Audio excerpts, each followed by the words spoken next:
Now another topic, Rolle's theorem. For a function to satisfy the Rolle's theorem, a and b should be continuous in a closed interval and it should be differentiable in an open interval. For function to satisfy Rolle's theorem, function of a should be equal to function of b. Function of a and b should be continuous in a closed interval and it should be differentiable in an open interval. As this is function, many tangents can be possible in this function like this. But for function to satisfy the Rolle's theorem, taking tangents means taking its slopes. This function a and b. Here, as many tangents can be possible, for a function to satisfy Rolle's theorem, there must be at least one tangent parallel to x-axis. Taking tangent means taking its slope. We measure slope f dash c. This differentiation represents taking slope. For a function to satisfy Rolle's theorem, there must be at least one tangent parallel to x-axis which is equal to 0. Here there are many slopes can be possible parallel to x-axis. So as there are three slopes are present. So in this function, see, this is fa, this is fp. For a function to satisfy Rolle's theorem, fa should be equal to fb. This function must be equal to this function as parallel to x-axis. Three tangents are possible. It means that at least one tangent should be present which is equal to 0. It means that at least one slope should be 0 so that this function satisfies the Rolle's theorem. It means that function of this minus function of this upon this point, this is b point, this is a point, upon b minus a should be equal to 0. That is f dash c. We are representing this slope or this tangents with f dash c. In this function, at least one slope should be 0. Here this can be possible that two slopes can be 0 or three slopes can be 0. At least one should be 0 so that this function satisfies the Rolle's theorem. These both functions should be equal. That is function of this minus function of this minus this is b point, this is a point, starting point of a function. We are representing slope with f dash c. So in Rolle's theorem, value of this f dash c should be equal to 0. One of the slope should be 0. Here in this case, only one tangent is parallel to x-axis. So this one tangent should be equal to 0. So slope of this one tangent should be equal to 0. That is f dash c minus function of a, b point minus a point. For function to satisfy Rolle's theorem. Similarly, Lagrange's mean value theorem. Similarly, in Rolle's theorem, a and b should be continuous in closed interval and it should be differentiable in open interval ab. Here only difference is f dash a was equal to f dash b, but here in this case f dash a is not equal to f dash b. As this is two tangents, one of these two tangents slope should be equal to 0 so that function satisfies the Rolle's theorem. But in Lagrange mean value theorem, slope is not equal to 0. We represent slope as f dash c, fb minus fa, b minus a. fa is not equal to fb. For function to satisfy Rolle's theorem, fb minus fa upon b minus a must be equal to 0. For Lagrange mean value theorem, f dash c is equal to fb minus fa upon b minus a. This is only difference between Lagrange mean value theorem and Rolle's theorem. Based on these two results, you will get your questions. Now just remember that in Rolle's theorem, fb minus fa is equal to b minus a equal f dash c, that is slope of a function, is equal to 0. Here in Lagrange mean value theorem, fb minus fa is equal to b minus a is equal to f dash c. Here slope of a function, that is f dash c, is equal to 0, and in Lagrange mean value theorem, f dash c will be some value. Now this is function and this is interval that is given. If you want, then you can check its continuity also. Put value of minus 3 and minus 2 here.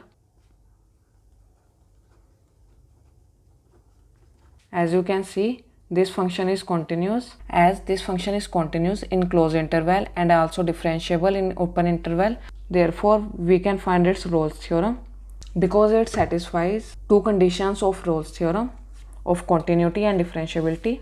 For a function to satisfy Rolle's theorem,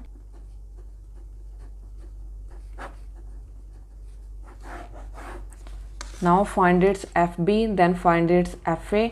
That we have already done to find its continuity. Here FA is this and FB is this. 0 upon anything is 0. So no need to write. Now differentiate it. It will be 2x plus 1. Put c in place of x because we are taking c as a variable here. So c comes out to be minus 0.5. It means that as this is function, as this is function, say this is functions, minus 0.5 minus 1 by t. It means that function is from minus 3 to 2. At minus 1 by 2, this tangent to this function will be 0. As function is from minus 3 to 2, so tangent to this function, as this is function, and say this is minus 1 by 2. If we dot tangent at minus 1 by 2, then slope at this point will be equal to 0. I tell you again, as this is function and this is minus 1 by 2. Here in Rolle's theorem, we have to find the slope at which tangent is equal to 0. Function is from minus 3 to 2. So, if we dot tangent at minus 1 by 2, then slope of that tangent will be equal to 0. If I draw tangent here, anywhere, then these tangents can have any value. But if I draw tangent at minus 1 by 2, then value of this tangent, value of slope at minus 1 by 2 of this function will be equal to 0. It means that using Rolle's theorem, we can find that slope at minus 1 by 2 of this function will be equal to 0. Another question, and its interval is from 2 to 3. Find its FA, that is F2, and find its F3. It will be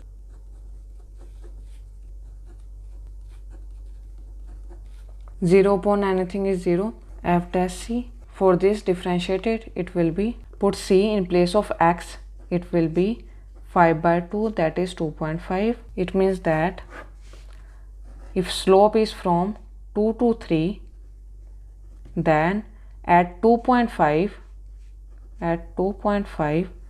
if we dot tangent at this point, then value of that tangent will be equal to 0. From Rolle's theorem, we can find where we can draw the tangent so that its slope will be equal to 0. Now that's it for Rolle's theorem. Now Lagrange mean value theorem. Here find FB, FA, it will be 2 minus 1. Now put this in a function, it will be minus 8 upon b minus a, that is equal to 2. And now differentiate it. If we multiply it, then fx will come out to be, here I am writing fx.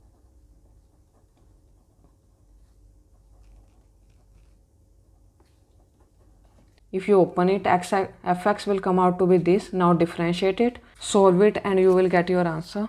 This was also minus 4. This is plus 8. Now this is minus 4. This is plus 95, 0.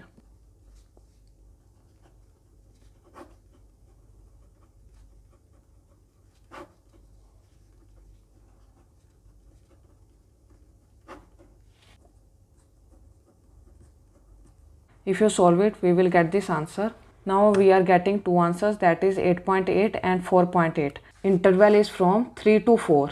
It means that we have to find the slope of a function between 3 and 5. So we have to take 4.8 and ignore this. C value, that is slope, comes out to be 4.8. It means that at 4.8, tangent will be parallel to x-axis. That satisfies Lagrange mean value theorem. Except that if we draw tangent, it will not satisfy Lagrange mean value theorem. These are really simple questions. Therefore, I am taking only 2 examples of each one of them. Now this is question. We have to verify it using Lagrange mean value theorem. I am not writing full statement. You can write it. I am telling you. This is a question in interval 4 to 6. Now verify Lagrange mean value theorem.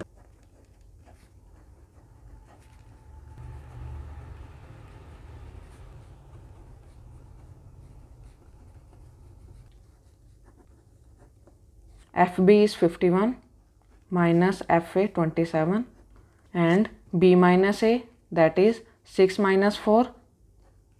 Now differentiate it, it will be 2x plus. Now solve it and you will get value of c. Now c comes out to be 5. It means that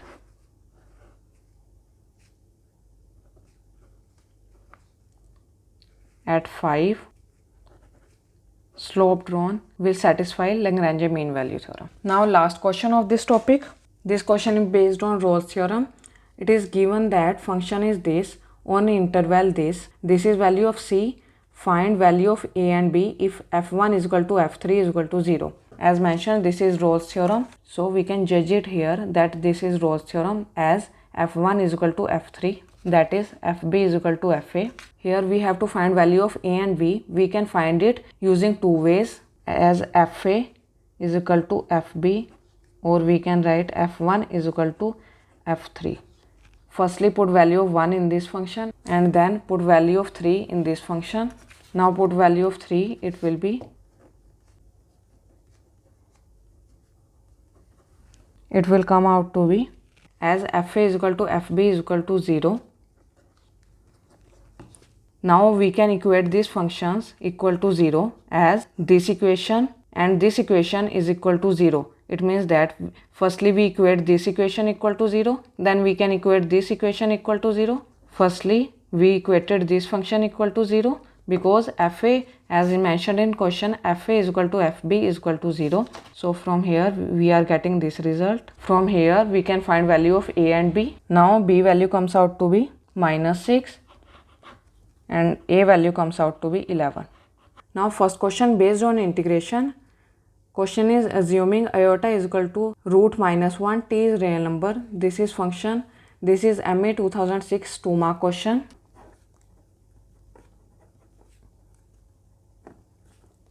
Integration of this will be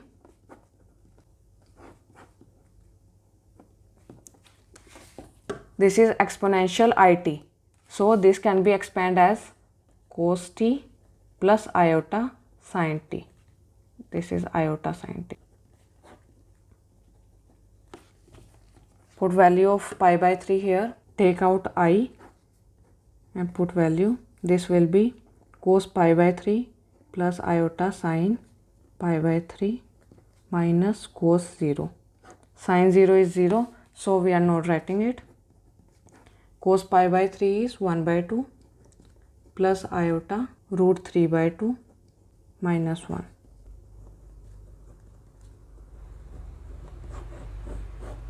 This is answer. I bring iota in numerator, it will be plus 1 by 2 iota. Now second question. This is ECE GATE 2006 2-mark question. This is function, we have to integrate it. This will be, we can write it as sin square theta into sin theta d theta.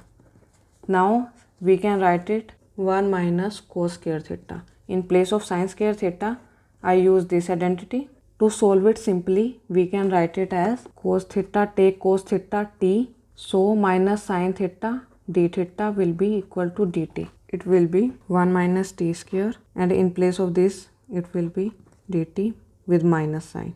With this, sign of theta will also change. This was limit of theta.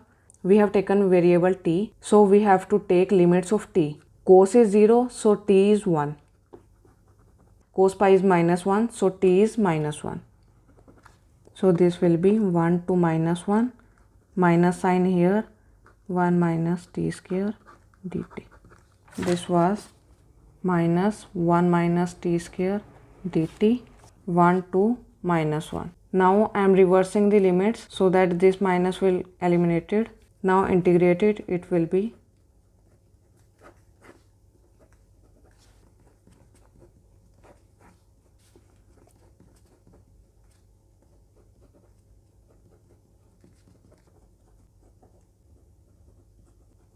so this will be 2 minus 2 by 3 which is equal to 4 by 3.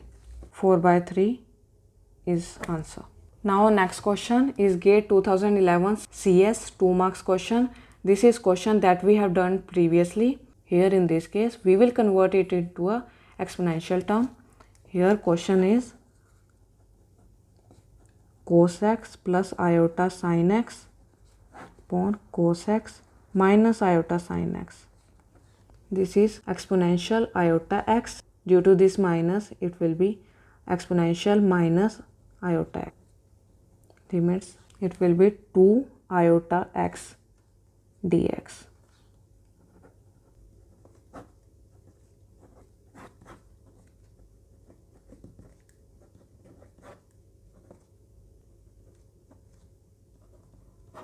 This exponential iota pi is minus 1. I am writing here a is equal to minus 1. If you know this thing, then this question is really simple. If you don't know this, then you will stuck on this question. Here this was 2 iota x. So in integration 2 iota will be there. 2 iota minus 1 by iota. This is equal to iota. So iota is answer. Here this is question. Limits are from minus infinity to infinity dx 1 plus x square. As this is simple, if you know identity, that is 1 upon 1 plus x square is tan inverse x. From minus infinity to infinity as tan inverse infinity minus tan inverse minus infinity. Tan inverse minus infinity is minus pi by 2.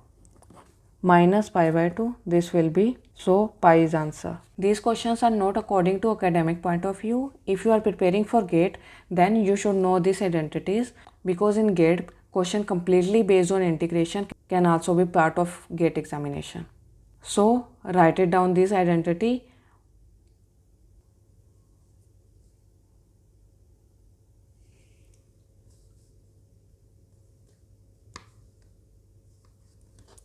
Evaluate the definite integral. This is integral. Here this is x is equal to minus 2. From minus 5 to minus 2, it is minus x plus 2. And from 2 to 5, x value is plus 2. Now solve it. This is a property of integration. If you don't remember it, then just remember this thing.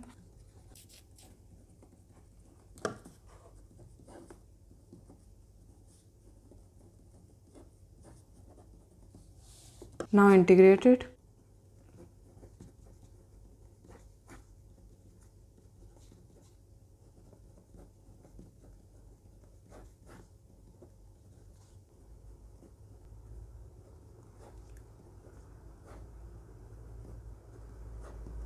Solve it and answer will come out to be 29. In definite integral, you have to divide the limit based on this x value. Here x value is minus 2. So we have divided this limit from minus 5 to minus 2, from minus 5 to minus 2, and then minus 2 to 5.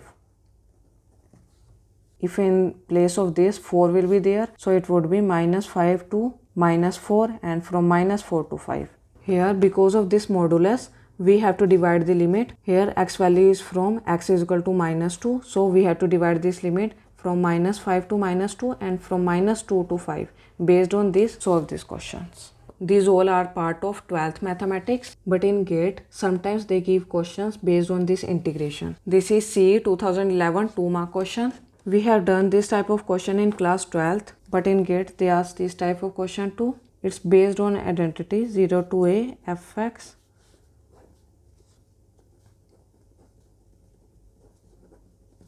This question is based on this identity. Now solve it. Put a minus x in place of this. In class 12, we also solve this question like this. This is I.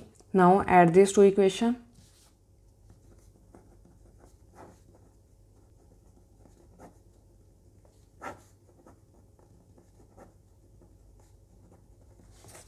Now this get cancelled. Integration of 1 comes out to be x. So answer comes out to be a by 2. So that's it from my side. In next class we will start with complex residue. If you are liking my videos, found it useful, then share with your friends. Like, comment below. Your comments give me feedback that how I am teaching you and what next I have to teach you. And also subscribe my channel. Thank you.